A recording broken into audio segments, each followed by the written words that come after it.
Hello, my friends. Welcome to Adda 24/7 Regulatory Bodies channel. I am your mentor Veer and I welcome you all in a very important session. जी हाँ, अगर आप PFRD के लिए prepare कर रहे हैं तो एक सेक्शन जो आपको कहीं ना कहीं ट्रबल कर रहा होगा वो होगा पेंशन सेक्टर, एंड उसी के PYQ का अगर आपको आइडिया लग जाए तो कहीं ना कहीं आपको कुछ एडवांटेज मिल सकती है। तो दोस्तों, this session is on that.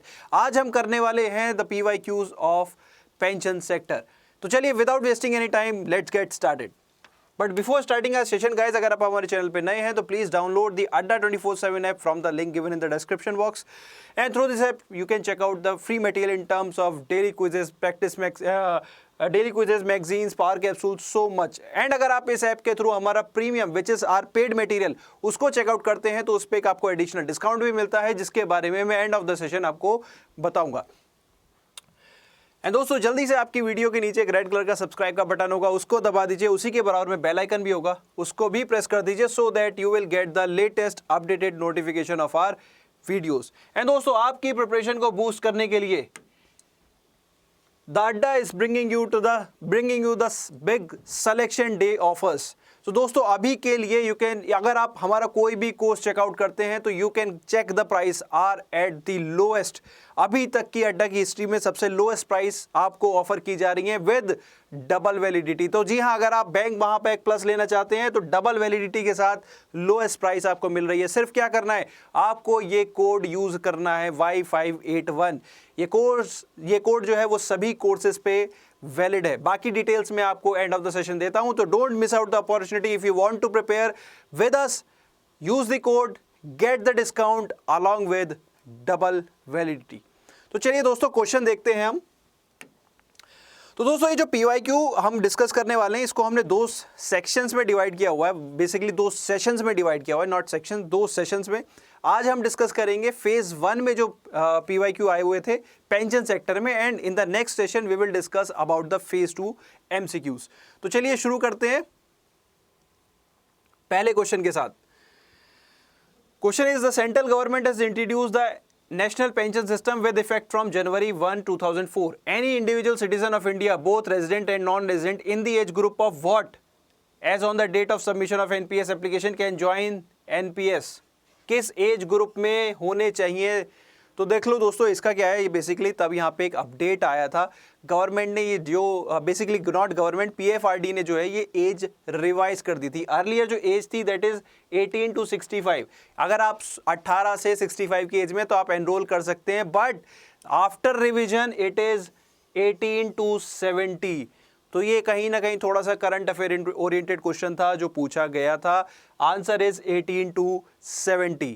Simple question है, डायरेक्ट टू द पॉइंट है, आपको पता है तो आप लगा सकते हैं। बहुत सारे बच्चों ने इस अपडेट ना होने की वजह से गलती की थी, ठीक है, तो प्लीज स्टे अपडेटेड। मतलब एक मेजॉरिटी ऑफ द वेबसाइट्स पे ना अभी भी 18 to 65 ही मिलेगा, बट आंसर इज 18 to 70। तो आपको लेटेस्ट डाटा का अपडेट होना बहुत ज्यादा जरूरी है।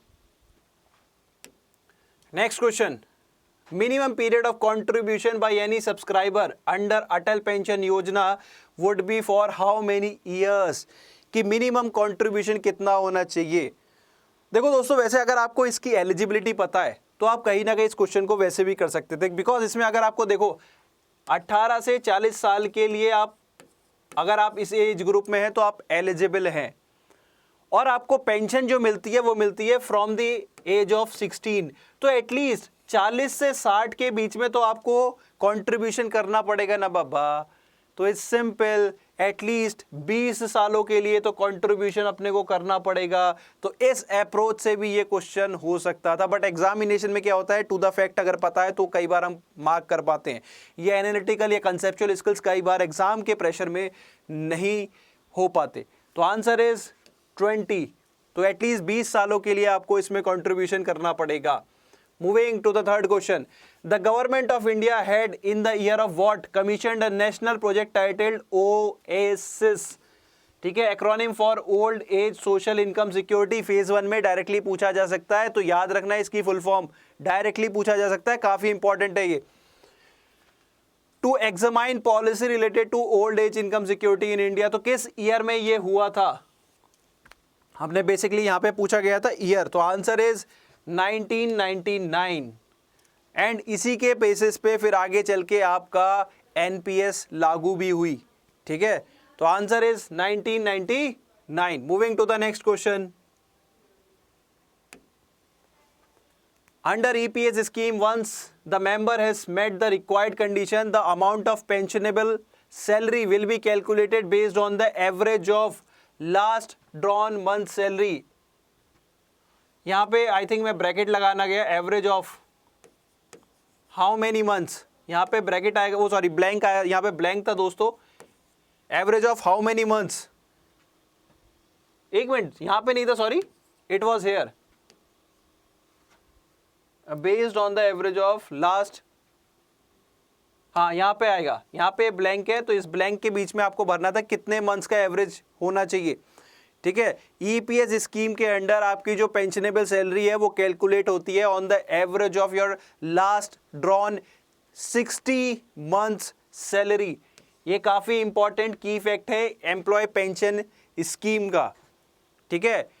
तो ये एक डाटा है काफ़ी इंपॉर्टेंट। बट देखो यार, ये जो छोटे छोटे फैक्ट्स है ना, ये जनरली आप जब प्रिपेयर करते हो किसी भी सोर्स से, तो ये जो की इंफॉर्मेशन है वो अपनी मिस हो जाती है। तो कहीं एक अच्छी फाइनेंशियल रिसोर्स से प्रिपेयर करें ताकि ये की इंफॉर्मेशन मिस ना हो, ठीक है। Next question. EPF is the main scheme under the Employee Provident Funds and Miscellaneous Provision Act 1952. The scheme is managed under the aegis of what? RBI, PFRDA, EPFO, NPS Trust. देखो ये तो बहुत ही simple है, इसका answer तो आपको directly लगाना था EPFO, कोई और मन में डाउट नहीं है। बहुत ही सिंपल क्वेश्चन पूछा गया था, आपको देखते ही लगा देना चाहिए था। EPF scheme is being managed by employ provident fund. Then under Pradhan Mantri Vay Vandana Yojana, after completing 3 years of the policy, the pensioner can avail loan against the policy. A maximum of what percentage of the purchase price can be availed as a loan? तो ये जो प्रधानमंत्री वय वंदना योजना एक तरह से senior citizens के लिए, देखो दोस्तों, इन्वेस्टमेंट टाइप ऑफ स्कीम है कि 15 लाख रुपए तक आप इन्वेस्ट कर देंगे तो उस पर आपको एक कुछ परसेंटेज एक रिटर्न आता रहेगा इन टर्म्स ऑफ बेसिकली पेंशन के तौर पे। तो वो आपने सपोज 15 लाख, मतलब उस पर आप इंटरेस्ट अर्न कर सकते हैं। तो वो जो आपने इन्वेस्टमेंट किया उस इन्वेस्टमेंट पे आप लोन भी ले सकते हैं। सपोज 15 लाख का किया तो कितना आप लोन ले सकते हैं, वो यहाँ पे पूछा गया था। तो देखो इसका आंसर है 75%, ठीक है। 75% तक आप इस पे लोन ले सकते हैं। आपने सपोज 15 लाख किया तो उसका 75% कैलकुलेट कर लीजिए, उतना यहाँ पे आपको लोन मिल सकता है। तो प्रधानमंत्री वय वंदना योजना, अब आपको लग रहा होगा यार ये मतलब देखो, अगर आप देखो सिलेबस में मेंशन नहीं है, बट स्टिल मेंशन नहीं है तो क्या हुआ, अपने को तो क्वेश्चन करना है ना, अपने को पेंशन रिलेटेड जितनी भी स्कीम है वो आनी चाहिए, ठीक है। तो जितनी भी स्कीम है पेंशन रिलेटेड, अपने को जितनी ज़्यादा हो सके, देखिए हर स्कीम तो आप कवर नहीं कर पाएंगे क्योंकि आप कितना भी स्क्रॉल कर ले कोई ना कोई स्कीम छूट जाएगी, बट जो मेजर स्कीम्स हैं एटलीस्ट वो आपकी कवर होनी चाहिए। Then question number 7, blank is a government scheme meant for old age protection and social security of unorganized worker। Again दोस्तों इंपॉर्टेंट स्कीम यहाँ पे पूछी गई है, ठीक है। It is not part of the syllabus but pension से related है तो अपने को करनी है। तो इज इट प्रधानमंत्री वय वंदना योजना, प्रधानमंत्री श्रम योगी मनधन योजना, देन प्रधानमंत्री किसान मनधन योजना या प्रधानमंत्री जनधन योजना? क्या इसका आंसर हो सकता है? इसका आंसर है देखो दोस्तों, प्रधानमंत्री श्रम योगी मनधन योजना। Shram Yogi is for unorganised sector, ठीक है। अनऑर्गेनाइज सेक्टर के लिए श्रम योगी, किसानों के लिए किसान मनधन योजना, ठीक है। सीनियर सिटीजन्स के लिए वय वंदना योजना, ठीक है। तो ये इस तरह से डिफरेंट स्कीम्स है, अपने को आइडिया होना चाहिए। सो क्वेश्चन नंबर 7 का आंसर है option number B. And last question जो पूछा गया था, देखो फेज 1 में 8 क्वेश्चन थे पेंशन सेक्टर से, तो you can see pension sector plays a very important role in your PFRDA examination. 8 question, ठीक है। बाकी फेज 2 जब मैं आप लोगों के साथ डिस्कस करूंगा अभी 2-3 दिनों के दिवाली के वैकेशंस के बाद, तो आपको आई थिंक मज़ा आने वाला है। उसमें भी आपको काफ़ी कुछ क्लैरिटी मिलेगी कितनी लेवल तक आपको कवरेज चाहिए। और देखो ये दोस्तों क्वेश्चन बहुत ज़्यादा टफ नहीं है, बस अपने को ये है क्या वो इन्फॉर्मेशन हमने कहीं भी पढ़ी, अगर पढ़ी तो आंसर एकदम बनता है, टाइम भी वेस्ट नहीं होना, कुछ नहीं होना, ठीक है। Coming to question number 8, the maturity period of under the senior citizen saving scheme. अब ये जो इतनी मैंने आपसे बोला कहीं ना कहीं एक आधी स्कीम छूट जानी है, वो पीएफआरडी के ऊपर है, वो कहां से कितनी डिटेल में पूछता है। तो अगेन जैसे प्रधानमंत्री वय वंदना योजना है, almost on the same line ये स्कीम भी है। क्या डिफरेंस है दोनों में कि देखो यहां पे भी आप इन्वेस्टमेंट कर सकते हो up to a limit of I think 15 lakh, but difference is tenure. वहां आपको 10 साल एटलीस्ट मेंटेन करना होता है, यहाँ 5 साल, और ज्यादा से ज्यादा उसे और 3 साल के लिए एक्सटेंड कर सकते हो। और यही इस क्वेश्चन में पूछा गया था actually, the difference between the two. तो यहाँ पे आपसे पूछा है कि इस स्कीम की जो टेन्योर है, मैच्योरिटी है, वो कितने सालों में हो जाती है, तो वो हो जाती है मैच्योरिटी 5 सालों में, बट स्टिल आप इसको एक्सटेंड कर सकते हो फर्दर फॉर 3 ईयर्स। तो अगर हम इसके अकॉर्डिंग आंसर देखें तो आंसर आपका बनता है बी। बट स्टिल 8 में से 7 क्वेश्चन डुएबल हैं, ट्रस्ट मी डुएबल हैं, और बहुत ईजी हैं कुछ क्वेश्चंस तो देखते एकदम। इवन आप पेंशन सेक्टर शायद ना पढ़ो और करंट अफेयर्स कर रहे हो तो भी आप कर सकते हो, बट अपने को स्टैटिक नॉलेज काफ़ी अच्छी सी चाहिए। तो दोस्तों आई थिंक PYQ का आपको आइडिया लग गया है। जो सिलेबस है दैट इज जस्ट इंडिकेटिव, उससे काफ़ी ब्रॉड लेवल पे आपको प्रिपरेशन करनी होगी। अब नाउ कमिंग टू दोस्तों पेंशन सेक्टर में हम आपकी कैसे मदद कर सकते हैं। तो we have a complete e book on pension sector, जहां आपको मेजॉरिटी ऑफ द क्वेश्चंस, अगर मैं कहूं टू बी ऑनेस्ट, वो जो सेविंग स्कीम जो थी हमारा क्वेश्चन नंबर 8, उसको छोड़ के बाकी कंप्लीट कवरेज आपको मिलेगी इस बुक में, ठीक है। तो इसमें और मोर ओवर दोस्तों आपके करंट अफेयर भी है, जो हमारा लेटेस्ट डाटा है वो भी आपको इसमें मिलेगा। मोस्ट ऑफ द जो करंट अफेयर बेसिकली जो अपडेट्स आए हैं, जो पीएफआरडी ने अपडेट्स रेगुलेशन रिलेटेड लेके आए हैं, सब्सक्राइबर रिलेटेड लेके आए हैं, वो सारे अपडेट्स भी इसमें आपको मिलेंगे। तो करंट अफेयर पे भी फोकस रखा गया है, स्टैटिक कंपोनेंट अपडेटेड बेसिस पे आपको यहाँ पे प्रोवाइड किए गए हैं। तो अगर आप चाहें तो इसको बाय आउट कर सकते हैं, एंड इसकी जो प्राइस भी है वो भी आप लोगों के लिए बहुत ही रीजनेबल रखी गई है। एंड कंटेंट भी ऐसा नहीं है कि आपको 300-400 पेज करने हैं, हार्डली 40 पेजेस आपको करने हैं। एंड आप क्या एक major component pension sector I think काफ़ी इजी लगने लगेगा उसके बाद आपको। और प्राइसिंग की बात करें तो अगर दोस्तों आपको यूज़ करते हैं code Y581S, this is the code Y581S, तो you can get it at a very reasonable price of around 220-230 के अराउंड आपको ये बुक मिलेगी।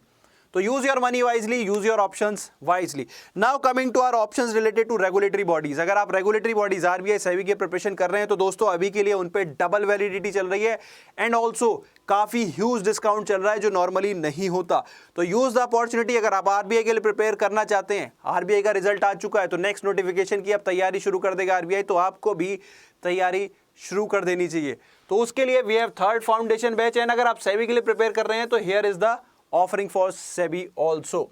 एंड मल्टीपल रेगुलेटरी बॉडीज के लिए we have bank Mahapack plus. And काफी ये आप जनरली जो प्राइस देखते हो 30,000 प्लस होती है, अभी ये 27 और आई कैन से 28,000 है विद डबल वैलिडिटी। बट मैंने पहले ही बोला है एक्चुअल प्राइस पे नहीं करना। क्या करना है, when you go to the buy link and you apply the code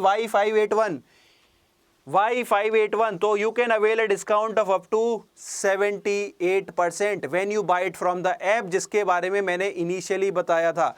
तो इसकी जो फाइनल प्राइस आ जाती है दोस्तों वो यहाँ पे आपकी अप्रॉक्सीमेटली 200 के अप्रॉक्सीमेटली आ जाती है विद डबल वैलिडिटी। तो दोस्तों use your money wisely, use your options wisely, ठीक है। And that is all from my side. आपको वीडियो में मजा आया तो do give me a thumbs up, do share it with your friends who are preparing for PFRDA or any other regulatory body. And आपका PFRD से related और भी कोई query है, suggestion है तो please do let me know. I will try to answer your queries as soon as I can. So guys, wish you a very happy Diwali from Adda and my end. Now enjoy your Diwali, and Diwali के बाद वापस से लग जाइए in your preparation. So thank you. I'm your mentor Veer, now signing out.